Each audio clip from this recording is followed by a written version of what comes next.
Thi ಥೈ ಥೈ Thi ಬಂಗಾರಿ ಸೈ ಸೈ ಸೈ ಎನ್ನು ಸಿಂಗಾರಿ ಥೈ ಥೈ ಥೈ.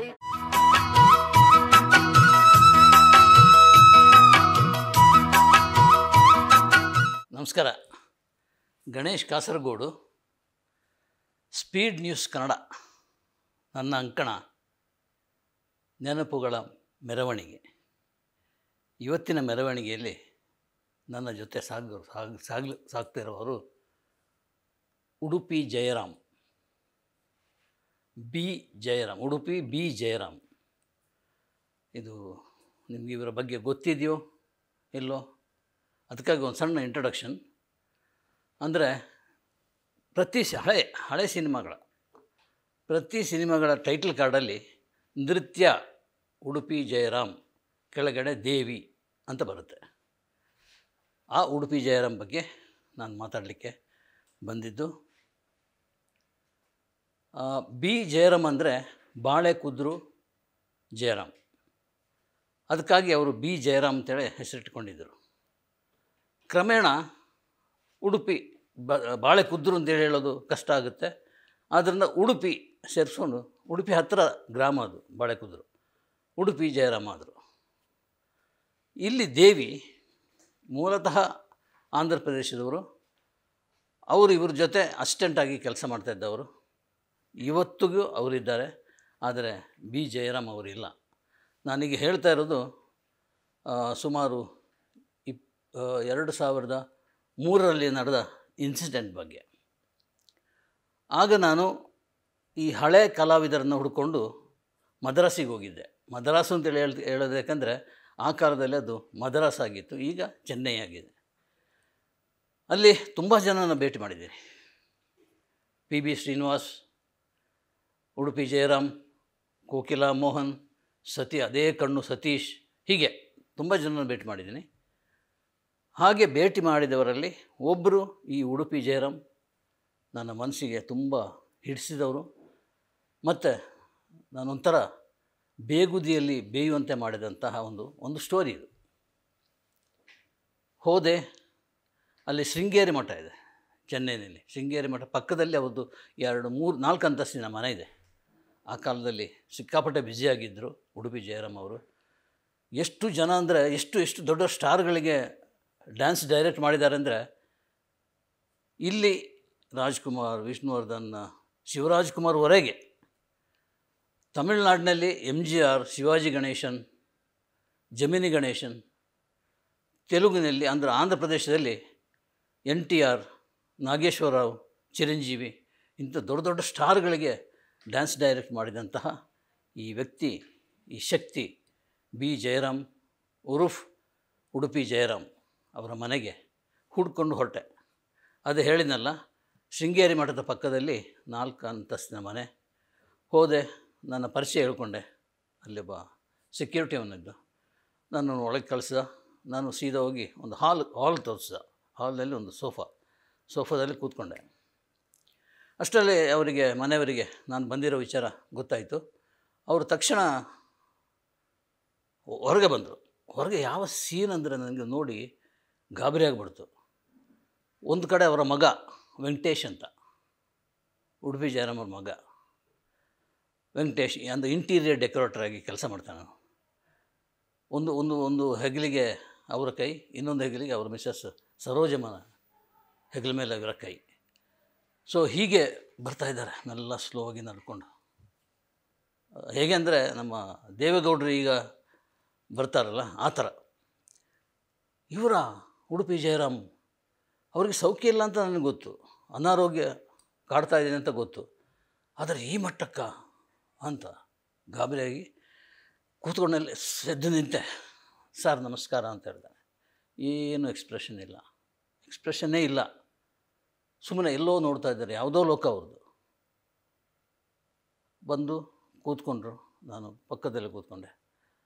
ಸರ್ ನಾನು ಗಣೇಶ್ ಕಾಸರಗೋಡು ಅಂತ ಪರಿಚಯ ಮಾಡಿಕೊಂಡೆ. ಅದಕ್ಕೂ ಎಕ್ಸ್ಪ್ರೆಷನ್ ಇಲ್ಲ, ಶೂನ್ಯ ನೋಟ. ಅಲ್ಲೆಲ್ಲೋ ನೋಡ್ತಾರೆ, ಹೀಗೆ ನೋಡ್ತಾರೆ, ಆಚೀಚೆ ನೋಡ್ತಾರೆ. ನನ್ನ ಮಾತಿಗೆ ರೆಸ್ಪಾನ್ಸೇ ಇಲ್ಲ. ಆಮೇಲೆ ಡಾಕ್ಟರ್ ರಾಜ್ಕುಮಾರ್ ಗೊತ್ತಾ ಅಂತ ಕೇಳಿದೆ. ಅಂಬರೀಷ್ ಗೊತ್ತಾ? ಅನಂತ್ ನಾಗ್, ಶಂಕರ್ ನಾಗ್ ಎಲ್ಲ ಹೇಳ್ತಾ ಹೋದ, ಇಲ್ಲ ಗೊತ್ತಿಲ್ಲ ಅಂದರೆ ಎಕ್ಸ್ಪ್ರೆಷನ್ನೇ ಇಲ್ಲ, ಸುಮ್ಮನೆ ಇದ್ಬಿಟ್ರು. ವಿಷ್ಣುವರ್ಧನ್ ಗೊತ್ತಾ ಅಂತ ಕೇಳಿದೆ. ವಿಷ್ಣುವರ್ಧನ್ ಹೆಸರು ಹೇಳಿದ ತಕ್ಷಣ ಒಂದು ಸಲ ಕಣ್ಣು ಟಗಟಗಟಗ ಆಯಿತು. ಎಲ್ಲ ಈಗ ತಿರುಗಿ ನನ್ನ ನೋಡಿದರು. ಅಂದರೆ ಏನೋ ಇದೆ,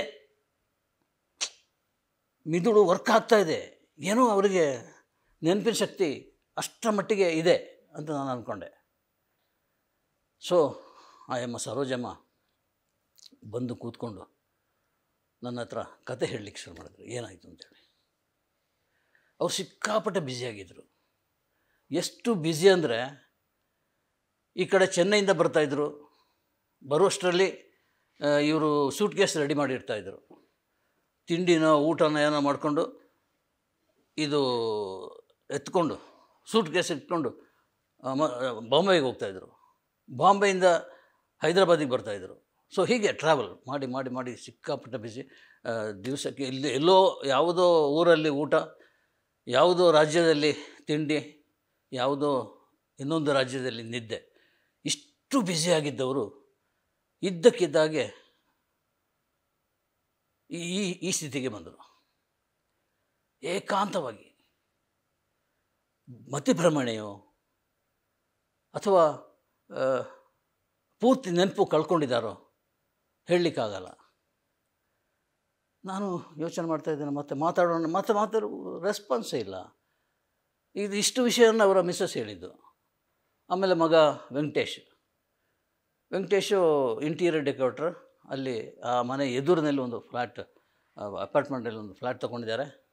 ಅಲ್ಲಿ ಒಂದು ಕನ್ನಡಿ ಹಾಕಿದ್ದಾರೆ, ದೊಡ್ಡ ಕನ್ನಡಿ.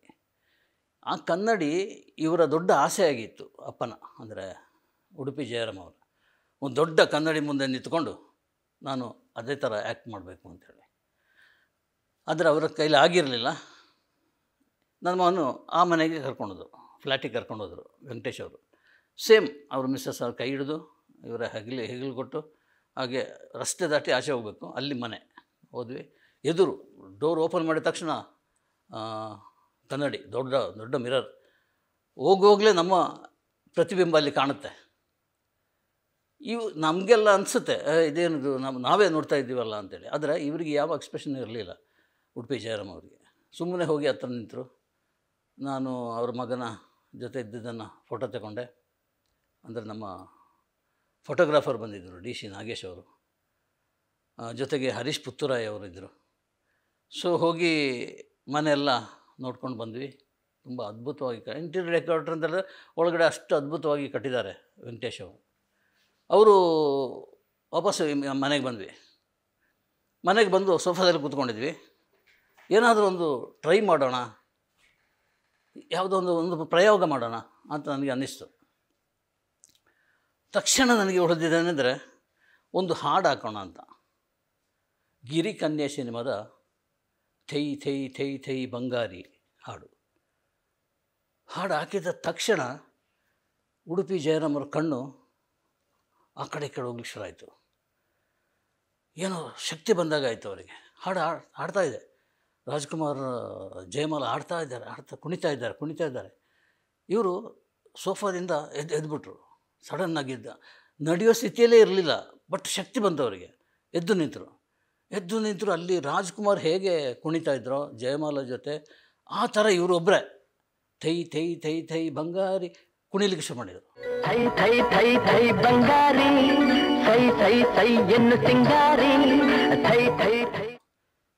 ನಿಜವಾಗ್ಲೂ ಹೇಳ್ತೀನಿ, ಆ ಸಮಯದಲ್ಲಿ ನಂತರ ಮೊಬೈಲ್ ಏನಾದರೂ ಇರ್ತಿದ್ರೆ ಅದನ್ನು ವಿಡಿಯೋ ಮಾಡಿಬಿಡ್ತಿದ್ದೆ. ಆಗಿಲ್ಲ. ಕುಣಿತಾರೆ. ಇಡೀ ಹಾಡು ಪೂರ್ತಿ ಕುಣಿತಾರೆ. ಕುಣಿದು ಹಾಡು ಮುಗಿಯೋಷ್ಟೊತ್ತಿಗೆ ಪೂರ್ತಿ ಬೆವರು ಬಿಡ್ತಾರೆ. ಬೆವರು ಬಂದ ಕೂಡಲೇ ಅಲ್ಲಿ ಸೋಫಾದಲ್ಲಿ ಕುಳಿತಾರೆ. ನನ್ನ ಪಕ್ಕದಲ್ಲಿ ಕೂತ್ಕೊಂಡಿದ್ದಾರೆ. ಕೂತ್ಕೊಂಡು ಅಲ್ಲಿ ಬೀಳೋ ಸಂದರ್ಭದಲ್ಲಿ ನಾನು ಮೆಲ್ಲ ಅವರ ತಲೆಯನ್ನು ತಗೊಂಡು ನಾನು ತೊಡೆ ಮೇಲೆ ಇಟ್ಟೆ ತಲೆಯನ್ನು. ಸರ್ ಎಬ್ಬಿಸ್ಲಿಕ್ಕೆ ನೋಡಿದೆ, ಇಲ್ಲ, ಹೇಳೋ ಪರಿಸ್ಥಿತಿ ಇಲ್ಲ. ಆಯಿತು, ಅವರ ಎನರ್ಜಿ ಮುಗೀತು.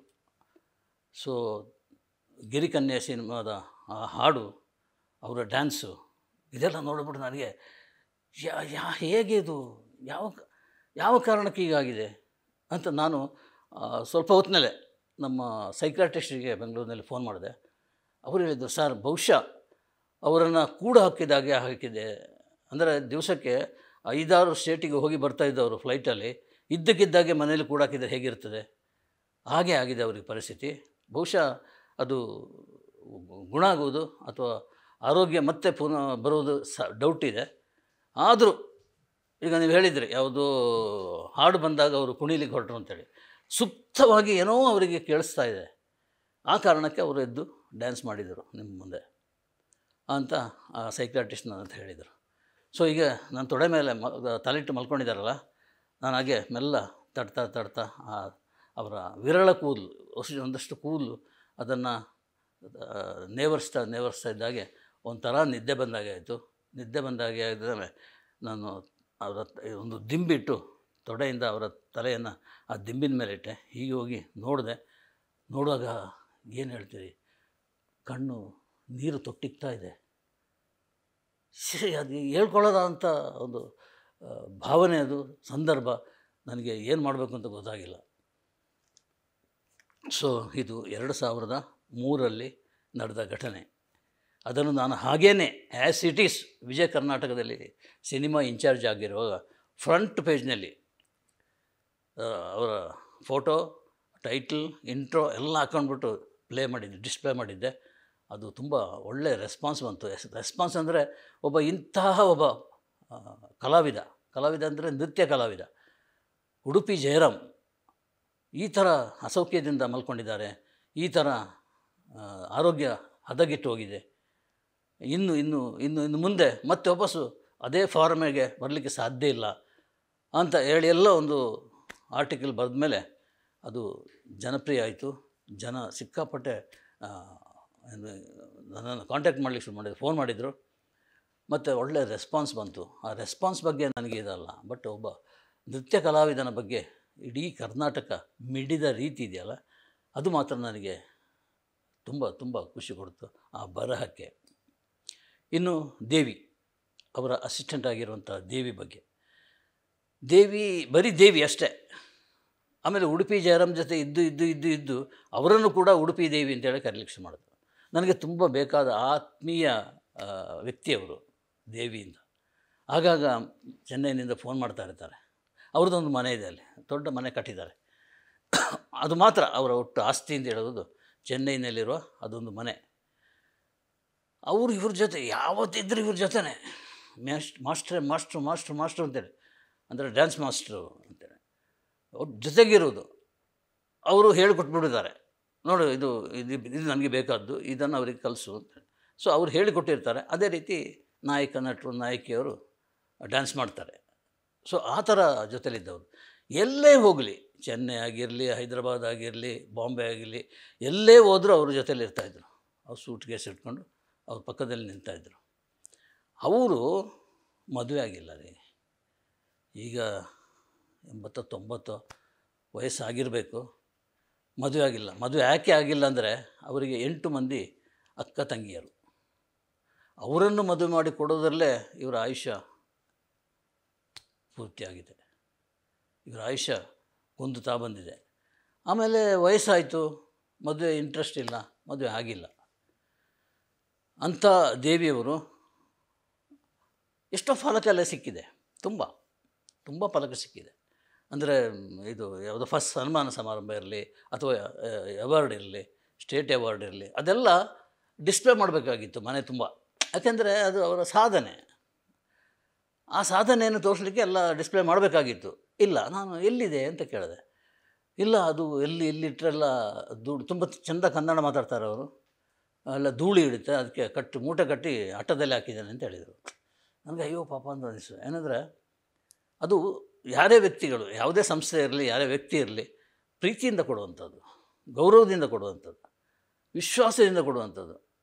ಅದನ್ನು ಅಯ್ಯೋ ಮೂಟೆ ಕಟ್ಟಿ ಮೇಲೆ ಇಟ್ಟಿದ್ದೇನೆ ಅಂತ ಹೇಳಿದೆ. ಇದನ್ನೇ ನಾನು ಅವರಿಗೆ ಹೇಳಿದೆ, ದೇವಿಯವರಿಗೆ. ದೇವಿಯವರು ನೆಕ್ಸ್ಟ್ ಫೋನ್ ಮಾಡಿ ಹೇಳಿದರು, ಗಣೇಶವರು ನೀವು ಹೇಳಿದ್ದು ಮಾತು ನನಗೆ ತಟ್ಟಿದೆ, ಸೊ ಅದನ್ನೆಲ್ಲ ಅಟ್ಟದಿಂದ ತೆಗೆದು ಅದಕ್ಕಾಗಿಯೇ ಒಂದು ಜಾಗ ಮಾಡಿ ಮನೆಯಲ್ಲಿ ಇಟ್ಟಿದ್ದೀನಿ, ನೀವು ಈಗ ಬಂದರೆ ನಿಮಗೆ ಅದನ್ನೆಲ್ಲ ನೋಡ್ಬೋದು ಅಂತ ಹೇಳಿದರು. ಖುಷಿಯಾಯಿತು. ಸೊ ಅವರು ಡಿಪ್ರೆಷನ್ಗೆ ಹೋಗಿದ್ದಾರೆ ಈಗ. ಮಾತು ವ್ಯತ್ಯಾಸ ಆಗುತ್ತೆ, ಏನೋ ಮಾತಾಡ್ತಿರುವಾಗ ಸಿಕ್ಕಾಪಟ್ಟೆ ಮಾತಾಡ್ತಾರೆ. ಅದಕ್ಕೆ ಓದ್ತಪ್ಪ ಅದಕ್ಕೇನು ಸಂಬಂಧ ಇರಲ್ಲ, ಏನಿಲ್ಲ. ನಾನು ಏನೋ ಒಂದು ಕೇಳಿರ್ತೀನಿ, ಅವರು ಇನ್ನೊಂದು ಏನೋ ಒಂದು ಹೇಳಿರ್ತಾರೆ. ನನಗೆ ಅವಕಾಶ ಕೊಡಿಸಿ ಬೆಂಗಳೂರಲ್ಲಿ ಕನ್ನಡ ಸಿನಿಮಾದಲ್ಲಿ ಅವಕಾಶ ಕೊಡಿಸಿ ಅಂತೇಳಿ ಹೇಳ್ತಾರೆ. ಹಾಗೆ ಹಾಗೆ ಹೇಳಿ ಹೇಳಿ ಹೇಳಿ ಯಾವುದೋ ಒಂದು ಸಿನಿಮಾದಲ್ಲಿ ಮಾಡಿದರು. ಅವರು ಬಂದು ಒಂದು ಸಿನಿಮಾದಲ್ಲಿ ಬಾನಾಡಿ ಅಂತ ಇರಬೇಕು, ನಮ್ಮ ಕೋಟೆ ನಾಗರಾಜ್ ಅವರ ಸಿನಿಮಾ.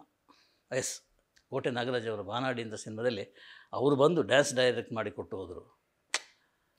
ಸೊ ಅಂಥ ದೇವಿಯವರು ಈಗ ಪರವಾಗಿಲ್ಲ, ಆರೋಗ್ಯ ಪರವಾಗಿಲ್ಲ, ಬಟ್ ಮಾನಸಿಕವಾಗಿ ತುಂಬ ಕುಗ್ಗಿದ್ದಾರೆ. ಅಂದರೆ ಇವ್ರ ಜೊತೆನೇ ಇದ್ದಕ್ಕಿದ್ದಾಗೆ ಮೇಷ್ಟ್ರು ವಿಧಿವಶರಾದಾಗ ಇವರು ಒಂಟಿಯಾದರು, ಏಕಾಂಗಿ ಆದರು.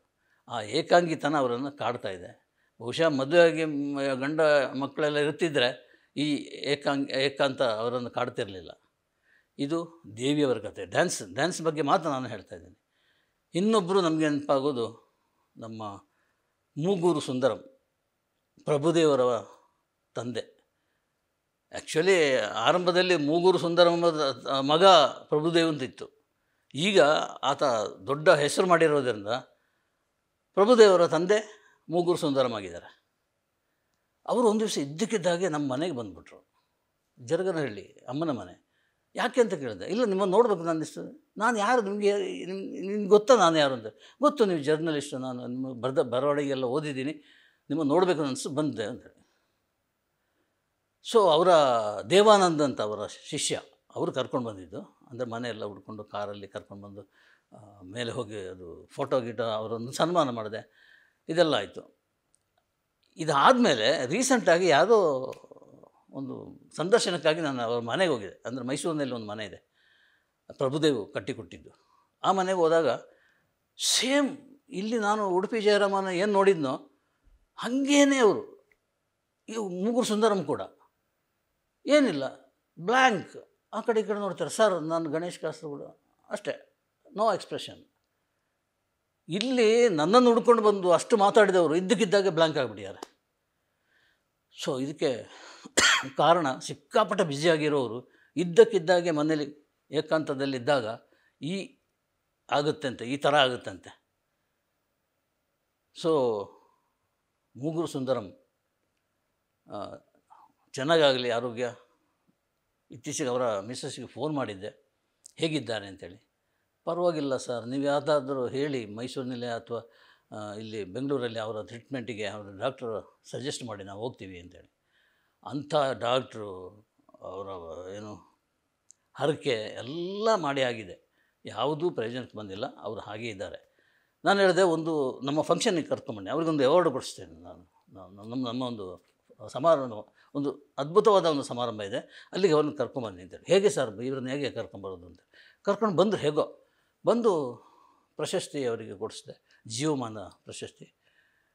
ನಮ್ಮ ಗೆಳೆಯ ಶ್ರವಣ್ ಅಂತೇಳಿ ಅವರು ನಡೆಸ್ತಿರುವಂಥ ಪ್ರೋಗ್ರಾಮ್, ಅದು ತುಂಬ ಅದ್ಭುತವಾಗಿ ಮಾಡ್ತಾರೆ. ಅವಾರ್ಡ್ ಫಂಕ್ಷನ್ಗಳು ವರ್ಷಕ್ಕೆ 1-2-3 ಪ್ರೋಗ್ರಾಮ್ಗಳು ಮಾಡ್ತಾರೆ. ಇದು ಸಿನಿಮಾಕ್ಕೆ ಸಂಬಂಧಪಟ್ಟ ಒಂದು ಅವಾರ್ಡ್. ಸೊ ಅಲ್ಲಿಂದ ಹೋದ ಮೇಲೆ ಕ್ರಮೇಣ ಬದಲಾದರು ಅವರು.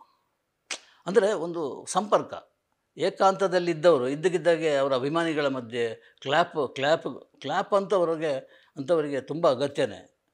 ಚಪ್ಪಾಳೆ ಸಿಕ್ಕಿದ್ರೇ ಅವರಿಗೇನೋ ಒಂದು ಉತ್ಸಾಹ ಬರೋದು. ಸೊ ಆ ಚಪ್ಪಾಳೆ, ಅದು ಇದು, ಆ ಪಕ್ಕದಲ್ಲಿ ನಿಂತು ಫೋಟೋ ತೆಗೆಸೋದು, ಇದೆಲ್ಲ ಅವರಿಗೆ ಮೆಂಟಲಿ ಸೈಕಲಾಜಿಕಲಿ ಅವರಿಗೆ ಎಫೆಕ್ಟ್ ಆಯಿತು.